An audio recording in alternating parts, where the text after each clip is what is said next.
नमस्कार। आइए आपका स्वागत है हमारे यूट्यूब चैनल आकाश लेक्चर में। और आज हम देखने वाले हैं biology class 12th NEET chapter 8 मानव स्वास्थ्य एवं रोग का वॉल्यूम 6। अगर आपको पीडीएफ नोट्स चाहिए तो टेलीग्राम चैनल या फिर हमारे टेलीग्राम ग्रुप को आप ज्वाइन कर सकते हैं।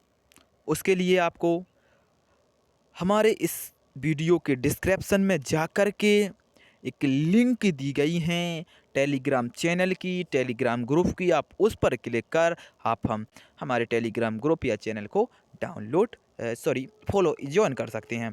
अब ये बताना आवश्यक होता है क्योंकि बहुत सारे लोग हैं जो हमसे पूछते हैं कि आप पे टेलीग्राम चैनल को या ग्रुप को कैसे ज्वाइन करें या फिर हम आपकी सारी की सारी वीडियो क्यों देखें, इसलिए थोड़ी ये जानकारी देना आवश्यक बन जाता है। चलिए अब शुरुआत करते हैं हम आज के अपने इस लेक्चर की। ठीक है, चलिए अब शुरुआत करते हैं हम आज के इस लेक्चर की। आपको ये सरफेस दिखाया जा रहा है, ये तो सिर्फ आपको दिखाने के लिए ही दिखाया जा रहा है, इसमें ज़्यादा कुछ विशेष है नहीं जो आपको हम बता सकें। लेकिन इसमें हमको जो याद करना है, अब वो याद करना है साइटोकाइनिक रोध। हमने आगे वाले जो बैरियर थे इसके, वो हमने रोध थे वो हमने पढ़ लिए हैं। अब हमको एक ही रोध है इसमें, वो पढ़ना है साइटोकाइनिक रोध। ये रोध हमको अब पढ़ना है। तो इसमें क्या है कि विषाणुओं को जब भी कोई कोशिका विषाणु से संक्रमित होती है तब उसमें यही रोध कार्य करता है। कौन सा? साइटोकाइनिक रोध। या फिर इसमें जो कार्य करने वाला होता है वह होता है ये इंटरफेरोन। ये इंटरफेरोन कोशिकीय क्या होता है? इंटरफेरोन, ये कार्य करता है उसमें। इंटरफेरोन असंक्रमित कोशिकाओं में कुछ विशिष्ट संग्राही से जुड़ जाती हैं। संग्राही उसमें होते हैं, उनसे कुछ जुड़ जाते हैं जाकर के ये इंटरफेरोन ऐसे पदार्थों का स्त्रावण करते हैं जिससे ये विषाणुओं का क्या होता है? प्रतिरोधकता या प्रतिलिपि करना बंद कर देती हैं, उसको रोक देती हैं। वो होते हैं क्या होते हैं? वो इंटरफेरोन होते हैं। लेकिन हमको उससे कुछ लेना नहीं था, हमको यहाँ पढ़ना था आज।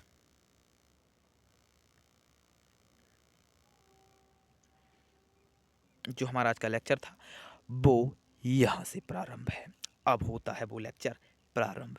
चलिए अब हम करते हैं अपने इस वंडरफुल लेक्चर को प्रारंभ।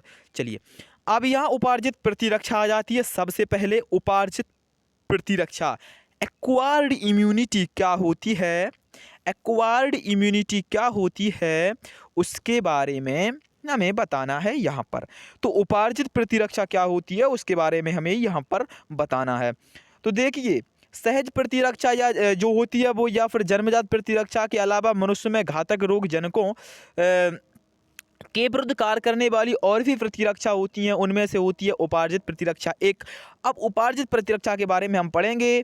क्या आएगा? अन्य बाह्य पदार्थों के प्रति अत्यंत शक्तिशाली विशिष्ट प्रतिरक्षा विकसित करने की जो क्षमता होती है, अन्य पदार्थों के विरुद्ध लड़ने के विरुद्ध जो भी प्रतिरक्षा होती है उसे कहते हैं हम उपार्जित प्रतिरक्षा। यह प्रतिरक्षा रोगजनक या विशिष्ट जो पैथोजेंस होते हैं उनसे लड़ने की होती है। चूँकि यह मनुष्य में किसी रोगजनक के प्रति जन्म के बाद विकसित होती है, ये जन्मजात नहीं होती है। यह प्रतिरक्षा जो होती है उपार्जित प्रतिरक्षा कभी भी जन्मजात नहीं होगी, यह जन्म के बाद ही विकसित होने वाली प्रतिरक्षा है। जन्म के बाद विकसित होने वाली या इसे अर्जित, इसे हम खुद अर्जित करते हैं, इसे हम खुद ग्रहण करते हैं, यह वह प्रतिरक्षा होती है। इसे हम क्या बोलते हैं? उपार्जित प्रतिरक्षा बोलते हैं। ठीक है। अब आ जाता है उपार्जित प्रतिरक्षा उच्चतर स्तर की रक्षा होती है, ये बहुत ऊंचे स्तर की प्रतिरक्षा होती है। स्मृति उपार्जित प्रतिरक्षा का विशिष्ट लक्षण है। स्मृति यानी कि याददाश्त जो होती है बहुत ही इसका इम्पोर्टेंट होता है। इसमें बहुत सारी कोशिकाएं ऐसी होती हैं जो रोगजनकों से लड़ने के लिए एक सोच, एक स्मृति, याददाश्त बना लेती हैं, और जब वो कोई रोग उस पर अटैक करता है तब ये उससे लड़ने में सक्षम होती हैं। तो याददाश्त कोशिका होती हैं। ठीक है, चलिए आगे चलेंगे। अब इसमें क्या आता है? प्राथमिक अनुक्रिया कम तीव्र व अपेक्षाकृत धीमी होती है। इसमें प्राथमिक अनुक्रिया होती है, इसमें दो अनुक्रिया होती हैं, प्राथमिक होती है और एक अब इसमें प्राथमिक जो अनुक्रिया होती है वो धीमी होती है। इस प्रकार रोगजनकों का दोबारा सामना होने पर द्वितीय अनुक्रिया जो है पूर्ववृत्तीय या फिर एनामिस्टिक अनुक्रिया भी कहा जाता है। यह प्रतिरक्षी तंत्र अधिक तीव्र या त्वरित अनुक्रिया दर्शाता है, जिसमें द्वितीयक अनुक्रिया जो है भी कहा जाता है। रोगजनक में प्रथम मुठभेड़ की जो स्मृति है ही द्वितीयक अनुक्रिया की तीव्रता व शक्ति के लिए उत्तरदायी होती है। यह प्राथमिक व द्वितीयक अनुक्रियाएं रक्त में उपस्थित दो प्रकार के लिम्फोसाइट की मदद से संपन्न होती हैं। अब इसमें दो लिम्फोसाइट होती हैं, बी लिम्फोसाइट और टी लिम्फोसाइट। उन्हीं की क्रियाओं के द्वारा ये अपनी क्रिया संपन्न करती हैं। उपार्जित प्रतिरक्षा को बेहतर ढंग से समझने के लिए कुछ तकनीक शब्द जैसे प्रतिरक्षी, प्रतिजन, बी कोशिकाएं व टी कोशिकाओं के अर्थ जानना आवश्यक हो जाता है। तो देखिए प्रतिरक्षी क्या होती हैं, प्रतिरक्षी क्या होती हैं, आप हम सभी जानते हैं प्रतिरक्षी क्या होती हैं। प्रतिरक्षी प्रतिरक्षी प्रतिरक्षी वह होती हैं जो हमारी एंटीजन या प्रतिजन जो होती हैं उनसे हमारी रक्षा करती हैं, वो क्या होती हैं, प्रतिरक्षी होती हैं। ठीक है, अब देखना है बी कोशिकाएं क्या होती हैं और टी कोशिकाएं क्या होती हैं, उनके बारे में विस्तृत हम अब देखेंगे। देखिए यहाँ पर देखना है हमें बी कोशिकाएं क्या होती हैं, टी कोशिकाएं क्या होती हैं, और लेकिन उस सबसे पहले हम देखेंगे प्रतिरक्षी या फिर एंटीबॉडीज क्या हैं। तो किसी बाह्य पदार्थ जिसमें प्रतिजन एवं एंटीजन कहते हैं, कोई भी बाह्य पदार्थ होता है जिसे हम प्रतिजन कहते हैं, एंटीजन कहते हैं, वह कोई भी बाह्य पदार्थ हो, कोई भी बाह्य पदार्थ हो जिसे हम प्रतिजन या फिर एंटीजन कहते हैं कि उपस्थिति की अनुक्रिया में शरीर के प्रतिरक्षा तंत्र द्वारा संश्लेषित अणु प्रतिरक्षी एवं एंटीबॉडीज कहलाती हैं। मतलब जैसे ही कोई प्रतिजन एंटीजन हमारे शरीर में इंजेक्ट होता है, हमारे शरीर में वह प्रवेश करता है, तो उस से लड़ने के लिए हमारा शरीर भी अपनी सेना तैयार करता है, जिसे हम कहते हैं प्रतिरक्षी। मतलब हमारा शरीर भी रक्षा के लिए कोई ना कोई ऐसा कारण पैदा कर देता है जो उस रोग से लड़ सके। ठीक है, जो उस रोग से लड़ सके, ऐसा कुछ भी वह पैदा कर देता है जो उस रोग से लड़ सके। उसे हम क्या कहते हैं, उसे हम कहते हैं प्रतिरक्षी। क्या कहते हैं, उसे हम प्रतिरक्षी कहते हैं। प्रत्येक प्रतिरक्षी एक प्रोटीन अणु है जिसे हम इम्यूनोग्लोबिन कहते हैं। क्या बोलते हैं, इम्यूनोग्लोबिन बोलते हैं।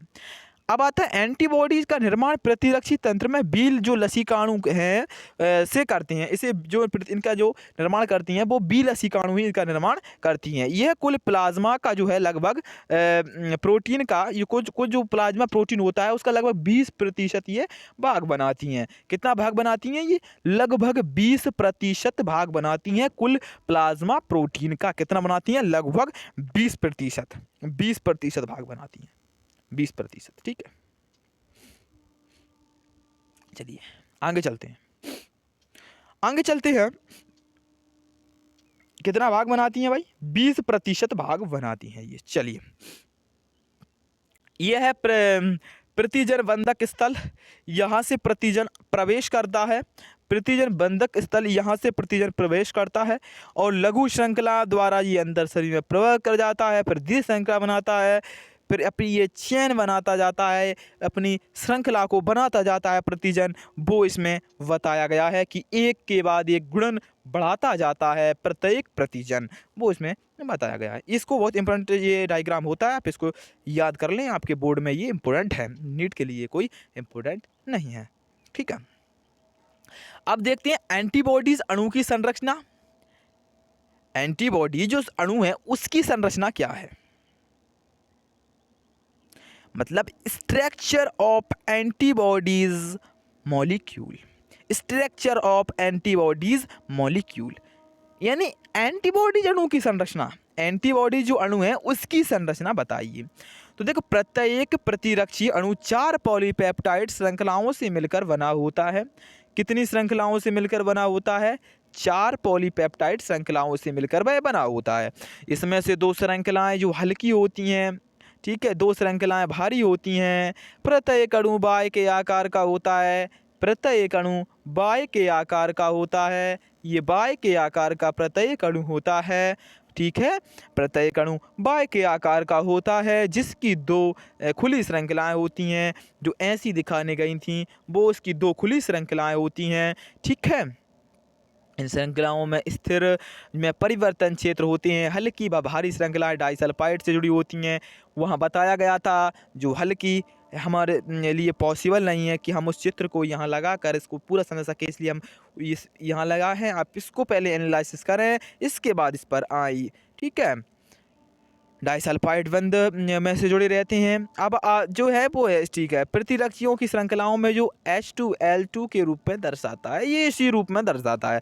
अब हम इसको नहीं पढ़ेंगे, हम पढ़ेंगे एंटीबॉडीज़ के गामा ग्लोबिन्स भी इसे कहते हैं। वो अब चल अच्छा पढ़ना पड़ेगा।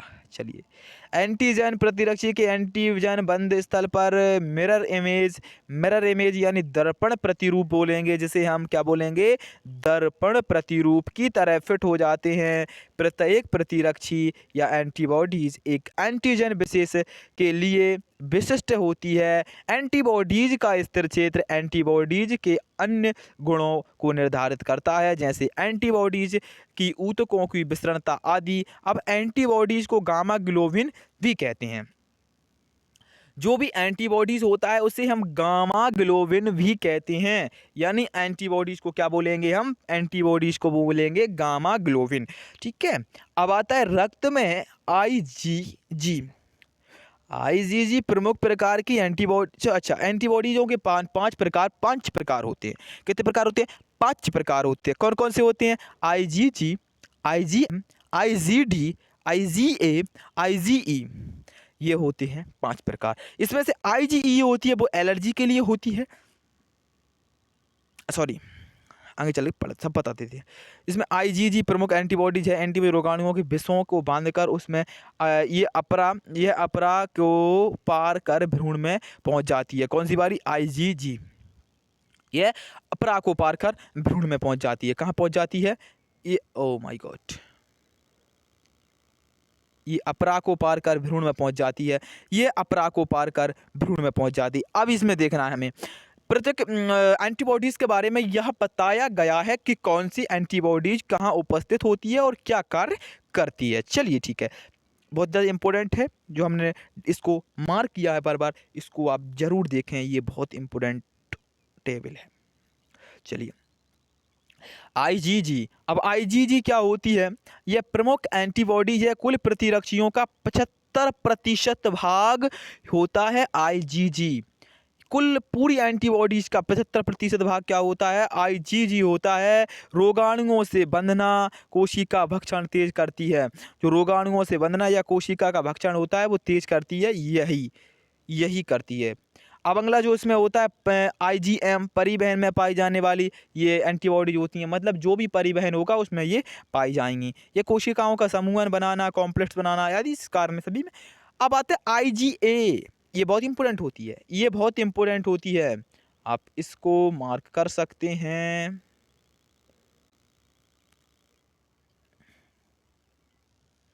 आप इसको मार्क करें ही, कर क्या सकते हैं, आप इसको मार्क करें ही। जो लार्वा दुग्ध में पाई जाती है वो कौन सी होती है? पाचन व श्वसन तंत्र में हमले से रोकती है।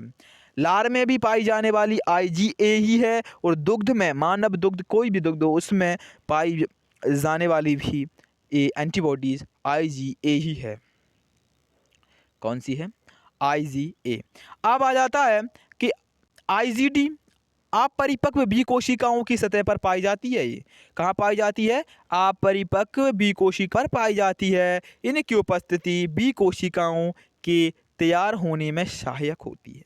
अब इनकी जो उपस्थिति होती है वह बी कोशिकाओं के तैयार होने में, बी लिम्फोसाइट जो भी कोशिकाएं होती हैं बी, उन सभी के निर्माण में यही आवश्यक होती हैं। आईजीडी। अब आता है आईजीजी, आईजीई। ये हमने बता दिया था, एंटीजन यानी ये एलर्जी के रूप में भी ये बहुत महत्वपूर्ण होती हैं।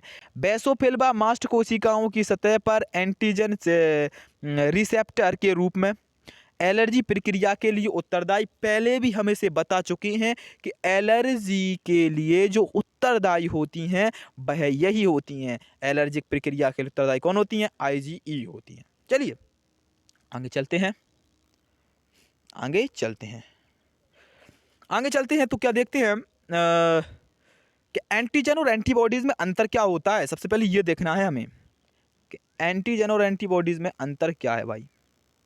चलिए एंटीजन व एंटीबॉडीज में अंतर क्या है वो हमें देखना है। सबसे पहले तो जो एंटीजन और एलर्जी, इनमें क्या अंतर होता है, ठीक है, वो देखने। चलिए अब हम देखेंगे कि एंटीजन व एंटीबॉडीज में अंतर क्या है। तो एंटीजन बाह्य पदार्थ है जो एंटीबॉडीज, अच्छा यहाँ लिखेंगे हम एंटीजन, यहाँ लिखेंगे एंटीबॉडी। चल ठीक है। अब एंटीजन जो है बाह्य पदार्थ है जो एंटीबॉडी उत्पादन को प्रेरण करता है। मतलब जैसे ही कोई एंटीजन शरीर में प्रवेश करता है तब ही एंटीबॉडीज का निर्माण होता है, अन्यथा एंटीबॉडीज का निर्माण नहीं होता। ठीक है। एंटीबॉडी शरीर की कोशिकाओं द्वारा उत्पन्न वह प्रोटीन है जो रोगजनक या पदार्थ से उसको लड़ने में व उसे समाप्त करने हेतु बनना आवश्यक होता है। वो क्या होता है? एंटीबॉडीज होता है। ठीक है, ये इनकी डेफिनेशन हो गई। अब आगे देखेंगे रासायनिक रूप से प्रोटीन, ग्लाइकोप्रोटीन, पॉलीसैकेराइड आदि हो सकता है। एंटीजन कुछ भी हो सकता है, प्रोटीन भी हो सकता है, ग्लाइकोप्रोटीन भी हो सकता है और पॉलीसैकेराइड भी हो सकता है, लेकिन एंटीबॉडीज प्रोटीन अणु हैं। एंटीबॉडीज सिर्फ क्या होते हैं? ये प्रोटीन अणु ही होते हैं। इसमें गामा ग्लोबिन, इम्यूनोग्लोबिन, ये दो प्रकार के होते हैं। ठीक है, क्लियर। अंग देखेंगे कि जो एंटीजन या रोगजनक की सतह पर या मुक्त अणु के रूप में मिलता है, ये रोगजनक की सतह पर मिलता है या मुक्त अणु के रूप में मिलता है। लेकिन जो एंटीबॉडीज है वो प्लाज्मा कोशिकाओं की सतह पर या शरीर द्रव जैसे रक्त, लिम्फ, दुग्ध आदि में मिलता है। यहां पर ये मिलता है। ठीक है, clear. Difference between antigen and antibodies हमने क्लियर कर लिया। अब हमको देखना है यहाँ पर कुछ महत्वपूर्ण टॉपिक दिए गए हैं, यानी एंटीबॉडी प्रतिजनों का नष्ट करने के लिए निम्न तरीके अपनाते हैं। वह कौन कौन से तरीके हैं जो वो अपनाते हैं, हमें वही देखना है। सबसे पहले उदासीनीकरण क्या होता है? एंटीबॉडीज एंटीजन से जुड़कर उन्हें उदासीन करते हैं। एंटीबॉडीज एंटीजन से जुड़कर उन्हें उदासीन करती हैं, मतलब उसके प्रभाव को वह कम कर देते हैं या फिर उसके प्रभाव को वह नष्ट कर देते हैं। उसके प्रभाव को वह नष्ट कर देते हैं, वह क्रिया कहलाती है एंटीबॉडीज एंटीजन से जुड़कर उसे उदासीन करते हैं, वह क्रिया उदासीनीकरण कहलाती है। अगला क्वेश्चन हम देखेंगे तो इसमें क्या देखेंगे कि जो ओप्सोनाइजेशन हैगा वो क्या है। ओप्सोनाइजेशन, नेचुराइजेशन तो हमने पढ़ लिया, उसको क्या कर देते हैं? उदासीन कर देते हैं। अब ओप्सोनाइजेशन पढ़ना है हमें, तो क्या आएगा? एंटीबॉडीज रोग जनकों से चिपककर उनका भक्षण कर उन्हें क्या कर देते हैं? ओप्सोनाइजेशन कर देते हैं उनका। समूहन क्या होता है भाई? समूहन, तो कुछ एंटीबॉडीज एंटीजन रोग या जनकों का समूहन कर देती हैं जिससे उनका भक्षाणु का आक्रमण आसान हो जाता है अथवा वे निष्क्रिय हो जाते हैं। अवक्षेपण क्या होता है? कुछ एंटीबॉडीज एंटीजन से जुड़कर उनका अवक्षेपण कर देते हैं। और क्या लिखना है? इतना ही लिखना है। जो कॉम्प्लीमेंट संक्रियण है वो क्या होता है? जीवाणुओं की भित्ति में छिद्र करके उसका शोध में सहायक कर देती हैं, वही कॉम्प्लीमेंटेशन होता है। चलिए ये सब तो बहुत सिंपल चीज़ें हैं, आप इसे कर सकते हैं। अब हमको देखना है थोड़ी और डिफरेंट की में आ जाते हैं हम। कहाँ पर? यहाँ पर difference between primary and secondary immunity require, जो रिप्रेस होता है वो क्या होती है? रिप्रेसर यानी प्रतिक्रिया इसे हम बोलते हैं, रिप्रेंस। ठीक है, अब देखिए इसमें डिफरेंस क्या क्या है। प्राथमिक अनुक्रिया और द्वितीयक अनुक्रिया, और यहाँ पर लिखेंगे हम, सबसे पहले लिखेंगे गुण, फिर लिखेंगे प्राथमिक अनुक्रिया, फिर लिखेंगे हम द्वितीयक अनुक्रिया। चलिए सबसे पहले हम देखेंगे प्राथमिक अनुक्रिया से। ठीक है, इसका गुण क्या हैगा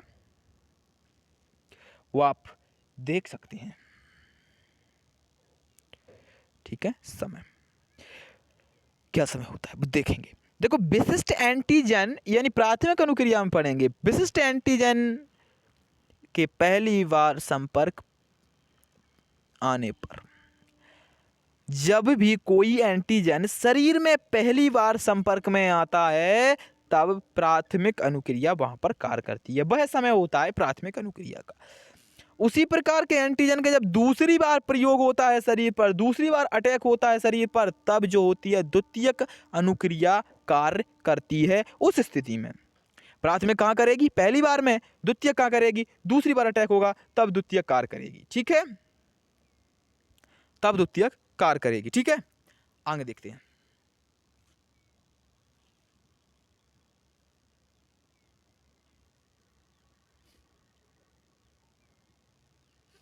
चलिए अब आगे देखते हैं। आगे क्या आएगा इसमें? ये तो हो गया। अब आगे क्या आएगा? अब आगे हैगा विकास में लगा समय या गति में लगा समय। तो यह प्रक्रिया धीमी होती है भाई। जो प्राथमिक अनुक्रिया होती है वह धीमी गति से होती है, अतः विकसित होने में अधिक समय लगता है। ये धीमी गति से होती है लेकिन परफेक्ट होती है, विकसित होने में अधिक समय लगता है। दूसरी अनुक्रिया आती है प्राथमिक या प्रक्रिया बहुत तेजी से होती है, कम समय लगता है और यह क्रिया संपन्न हो जाती है। क्योंकि इसके पहले भी ये क्रिया हुई थी, तब उसने याददाश्त बना ली थी, माइंड में सेट कर लिया था उस कोशिका ने, और जब दोबारा इसका आक्रमण हुआ तब उससे लड़ने के लिए वह तुरंत तैयार हुई और तुरंत उसको खत्म कर दिया। उसका लड़ने का वह तरीका जानती थी। ठीक है, अब अगला इसमें हैगा, वो हैगा तीव्रता। यह प्रक्रिया अपेक्षाकृत कमजोर होती है। जो प्राथमिक होती है ये कमजोर होती है, ये लड़ते लड़ते खुद परास्त भी हो सकती है। मतलब ये हुआ युद्ध चल रहा है कोई, तो उसमें दोनों पार्टी लड़ रही हैं। अब इसमें से दोनों एक समान हैं, कौन कमजोर होगा पहले वो नहीं है, कौन हारेगा इसका कोई निर्णय नहीं होता। इसमें ये प्रतिक्रिया भी हार सकती है, इसमें हमारा एंटीबॉडी हारते हैं और हम बीमार हो जाते हैं, वो यही होती है। ये हार जाती है प्राथमिक अनुक्रिया, तब हम बीमार पड़ जाते हैं। लेकिन ये होती है ना जो द्वितीयक अनुक्रिया, वह शक्तिशाली होती है, वह उसमें स्मृति होती है, उससे लड़ने की तरीके जानती है, वो उससे कैसे लड़ा जाता है उस रोगजनक से, और उसको वो तुरंत परास्त कर देती है। ये बहुत शक्तिशाली होती है द्वितीयक, और प्राथमिक कमजोर होती है। ऐसे समझ सकते हैं आप इसे। अब आ जाता है भाई इसकी अवधि कुछ समय में समाप्त हो जाती है, कुछ समय में ही ये समाप्त हो जाती है, कुछ ही समय में समाप्त हो जाती है, लेकिन यह दीर्घ अवधि तक चलती रहती है। जब तक उसको परास्त ना कर दे ये तब तक चलती रहती है। लेकिन प्राथमिक अनुक्रिया जो है, प्राथमिक प्रक्रिया जो है, वह कम समय तक टिक पाती है और खुद भी परास्त हो सकती है और रोगजनक को भी परास्त कर सकती है। इसका कोई वो नहीं होता कि ये खुद परास्त होगी या उसको परास्त करेगी, इसका कोई निश्चित नहीं होता, इसका कोई कांस्टेंट नहीं होता। आगे चलेंगे तो क्या देखेंगे? सबसे पहले देखेंगे हम इंटरफेरोन क्या होता है। इंटरफेरोन और एंटीबॉडीज में अंतर देखना है। ठीक है, difference between interferons and antibodies, इन दोनों में हमें डिफरेंस बताना है, इन दोनों में हमें अंतर बताना है। क्या अंतर है? अब ये सूक्ष्म जीव से संक्रमित कोशिकाओं द्वारा उत्पन्न होते हैं। जब भी कोई सूक्ष्म जीव जो है वो इसको जो है संक्रमित करता है, तब ये इंटरफेरोन उत्पन्न होते हैं। लेकिन बी लिम्फोसाइट जो है वो से बनी जो प्लाज्मा कोशिकाएं हैं द्वारा ये उत्पादित होती हैं। बी लिम्फोसाइट जो है प्लाज्मा कोशिकाओं द्वारा उत्पादित होती हैं। अब आता है संक्रमित कोशिकाओं से निकलकर स्वस्थ कोशिकाओं में प्रवेश कर उन्हें संक्रमित कर देती हैं, उन्हें संक्रमण से क्या करती हैं? बचाती हैं। मतलब संक्रमित कोशिकाओं से निकलकर ये स्वस्थ कोशिकाओं में प्रवेश करती हैं और उन्हें भी संक्रमण से ये बचाती हैं। लेकिन ये जो एंटीबॉडीज होती हैं वो करते हैं रक्त या लिम्फ में परिवर्तित होकर एंटीजन या रोगजनक से छुटकारा दिलाती हैं या रोगाणुओं का क्या करती हैं? भक्षण करती हैं। तो प्रतिक्रिया में तेज लेकिन सूक्ष्म जीव की स्थायी सुरक्षा दिलाती हैं।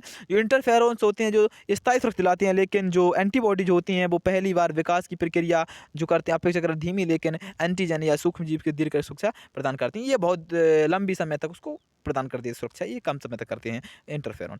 ठीक है, अब आता है स्वस्थ कोशिकाओं को रोगजनक रोधी पदार्थ बनाने में प्रेरित करते हैं, सूक्ष्म एंटीजनों से छुटकारा दिलाना। ठीक है, यह आप कर लीजिए। अब हम देखना है जो है प्रतिजन या फिर एंटीजन क्या चीज़ होती है। अब एंटीजन का तो सीधा परिभाषा है जो हमारे शरीर को नुकसान पहुंचाती हैं या फिर जो हमारे शरीर पर अटैक करते हैं, रोग उत्पन्न करने के लिए वही होती हैं प्रतिजन। तो देखा एंटीजन का शाब्दिक अर्थ होता है एंटीबॉडीज जनरेटिंग अर्थात प्रतिरक्षी उत्पादन करने वाला। अतः प्रतिजन वह अणु होता है जो प्रतिरक्षियों के निर्माण का कारण होता है। रोगजनक सहित सभी कोशिकाओं की कोशिका सतह पर प्रतिजन पाए जाते हैं जिन्हें चिन्हक के रूप में कार्य करते हैं। कोशिकाओं के आपस में दूसरे पहचान की मदद करते हैं। प्रतिजन या एंटीजन प्रमुखता प्रोटीन या फिर ग्लाइकोप्रोटीन वो हो सकते हैं। ये तो हमने देख लिया है, इसको डिटेल में पढ़ने की कोई आवश्यकता नहीं है, इसको हमने देख लिया है।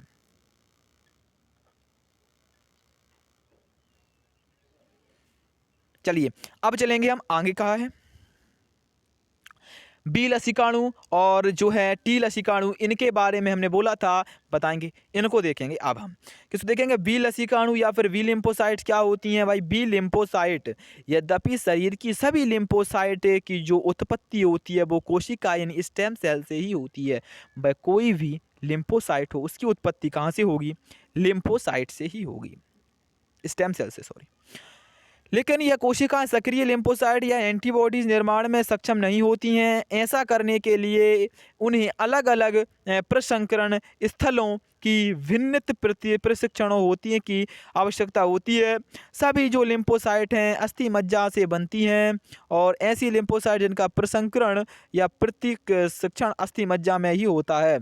मतलब ये है, ये कोशिकाएं जो बी लिम्फोसाइट्स हैं इनका निर्माण कहाँ होगा? इनका निर्माण होगा बी अस्थि मज्जा में, वहीं पर बनेंगी, वहीं पर ये प्रतिशक्षित होंगी और वहीं से ये कार्य करना प्रारंभ कर देगी। कहाँ से? अस्थि मज्जा से। इसको आप याद रख लीजिए, बोन मैरो से, अस्थि मज्जा बोन मैरो से। अब आता है टी लसिकाणु या टी लिम्फोसाइट्स क्या होती हैं? ये जो होती हैं वो मज्जा से निर्माण के बाद लिम्फोसाइट्स या थाइमस ग्रंथि में चली जाती हैं, जिन्हें लिम्फोसाइट का भिन्नन या प्रशिक्षण थाइमस ग्रंथि में होता है, लिम्फोसाइट कहा जाता है। मतलब कोई भी लिम्फोसाइट हो उसका निर्माण तो अस्थि मज्जा बोन मैरो में ही होता है। इसको बात को आप याद रखें, कोई भी लिम्फोसाइट हो उसका निर्माण जो होगा वो बोन मैरो में होगा, अस्थि मज्जा में होगा। लेकिन जो टी लिम्फोसाइट्स हैं उनका प्रशिक्षण जो होता है वो थाइमस ग्रंथि में होता है और वो उत्पत्ति के बाद थाइमस ग्रंथि में चली जाती हैं, अस्थि मज्जा से वह थाइमस ग्रंथि में चली जाती हैं, वहीं उनका प्रशिक्षण होता है, वहीं से ये कार्य करना प्रारंभ करती हैं। तो निर्माण का प्रशिक्षण के बाद बी लिम्फोसाइट व टी लिम्फोसाइट शरीर के कुछ देर घूमने के पश्चात लिम्फ अंगों में पहुंच जाती हैं और वहां से उसको जो उपार्जित प्रतिक्रिया अनुक्रिया है उसको प्रदान करती हैं। ठीक है, इसका अब दो प्रकार होती हैं उपार्जित प्रतिरक्षा की, वो तरल होती है और कौन सी होती है? कोशिका मध्यस्थ प्रतिरक्षा। इनको हम पढ़ने की कोशिश करेंगे, फिर आगे चल देंगे। ठीक है, थोड़े अब आगे के जो लेक्चर आएंगे इससे भी बड़े बड़े लेक्चर आएंगे, क्योंकि इसका कारण ये है कि हम 11th कंप्लीट करा चुके हैं, लगभग थोड़े बहुत पार्ट्स उसमें हैं, उन्हीं को हम लेंगे, उन्हीं को करेंगे और उसके बाद जो है हम यहीं यानी 12th पर पूरा जो है समय देंगे। ठीक है, अब आती है हम तरल अनुक्रिया पर। क्या होती है? जो नॉर्मल न्यूमोरल, अच्छा, इम्यूनियो रिप्रेंस होता है, वो क्या होता है उसको देखना है हमें। इस प्रकार की प्रतिरक्षा में शरीर में विशिष्ट प्रकार के परिवहनीय या फिर ग्लोब्यूमिन प्रोटीन का विकास होता है। ग्लोब्यूमिन प्रोटीन होता है, उसी का विकास होता है इस प्रतिरक्षा के लिए। शरीर में प्रविष्ट रोगजनक पर हमला कर उन्हें नष्ट कर सकती है यह। ठीक है, इन्हें एंटीबॉडीज़ कहा जाता है, अर्थात एंटीबॉडीज़ के साथ द्वारा रोगजनक को समाप्त करना ही तरल प्रतिरक्षा तरल विशिष्ट लक्षण है। चूँकि यह एंटीबॉडीज रक्त में पाई जाती है, इसे तरल प्रक्रिया अनुक्रिया कहते हैं। ठीक है, तरल में पाई जाती है इसलिए तरल प्रतिक्रिया अनुक्रिया कहती है। ठीक है, अब पुराने शब्दों में रक्त या लिम्फ जैसे तरल में इन्हें ह्यूमर कहा जाता है। क्या कहा जाता है? इन्हें ह्यूमर कहा जाता है। साथ ही चूँकि एंटीबॉडीज की स्थिति बी लिम्फोसाइट की प्लाज्मा कोशिकाओं में होती है, अतः इसे भी कोशिका प्रतिरक्षा यानी बी सेल इम्यूनिटी भी कहा जाता है। ठीक है, आप इस जो तो कॉमन बात है, आप इसको याद रखें तो अच्छा है। अब हमको देखना है कोशिका मध्यस्थ प्रतिरक्षा क्या होती है। कौन सी प्रतिरक्षा देखनी है अब हमें? कोशिका मध्यस्थ प्रतिरक्षा क्या होती है? इस प्रकार की प्रतिरक्षा बड़ी संख्या में सक्रिय टी लिम्फोसाइट के निर्माण द्वारा प्राप्त होती है। इसमें टी लिम्फोसाइट का निर्माण होता है, वो भी सक्रिय। यह कोशिकाएं रोगजनक या बाह्य पदार्थ को नष्ट करने हेतु जो विशिष्ट रूप से निर्मित होती हैं। चूंकि इस प्रकार की जो प्रतिरक्षा है वो कोशिकाओं द्वारा विकसित होती है, इसे हम टी कोशिका प्रतिरक्षा कहते हैं, यानी टी सेल इम्यूनिटी से हम कहते हैं कोशिका मध्यस्थ प्रतिरक्षा को। अब आता है इस तंत्र में जो है हेल्पर टी कोशिकाएं भी होती हैं, और इसमें जो है मारक टी कोशिकाएं दो होती हैं। एक हेल्पर टी कोशिका होती है, एक मारक टी कोशिका होती है। ठीक है। अब जो किलर टी कोशिका, ठीक है, और वो हेल्पर टी कोशिका। अब जो टी हेल्पर टी कोशिकाएं होती हैं वो याददाश्त बनाकर रख लेती हैं। वो क्या करती हैं? याददाश्त बनाकर रख लेती हैं उस रोगाणु से लड़ने की, और जो किलर टी कोशिकाएं होती हैं वो इसको मारने का कार्य करती है। और ये निरोध भी कभी कभी हो जाता है, मतलब जो कोशिका मध्यस्थ प्रतिरक्षा है वो खुद अपने ही शरीर को क्या हानि पहुंचाने लगती है। तब उस स्थिति को हम इसको निरोध बोलते हैं, इसका कोशिका मध्यस्थ प्रतिरक्षा का निरोध बोलते हैं। जिसका एग्जाम्पल अंग प्रत्यारोपण के समय जो भी निरोप होता है वो किसका होता है? कोशिका मध्यस्थ प्रतिरक्षा का ही उदाहरण होता है। ठीक है, आप इसको याद रख सकते हैं। अब हमको देखना है बी लिम्फोसाइट व टी लिम्फोसाइट्स में भाई क्या अंतर हैं। इन अंतरों को हमको देखते चलना है, और इसके बाद ये लेक्चर हम करेंगे समाप्त। पहले देखना है ये अंतर क्या है इनमें।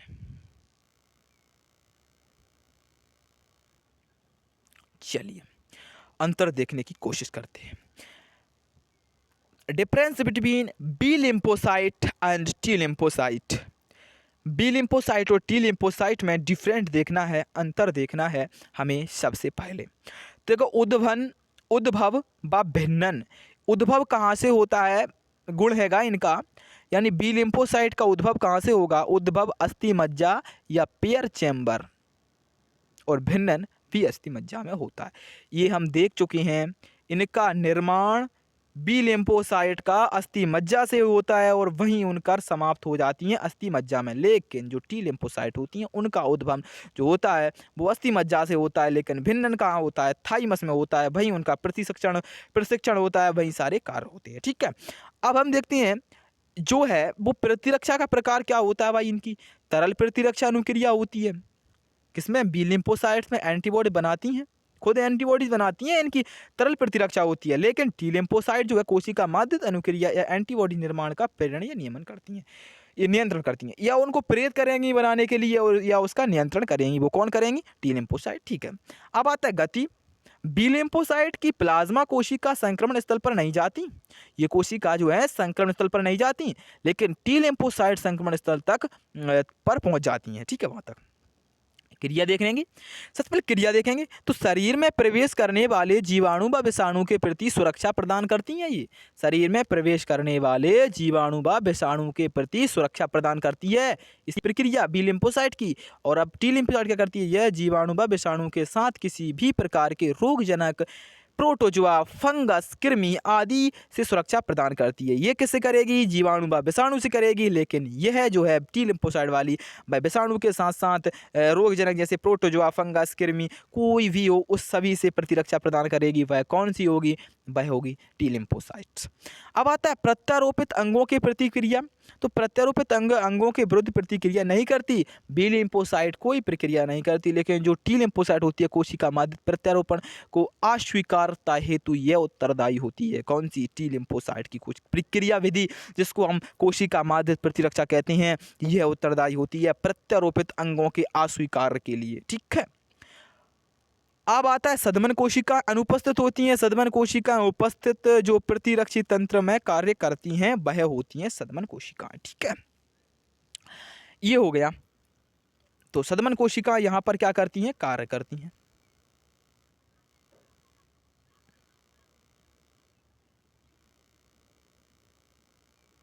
चलिए,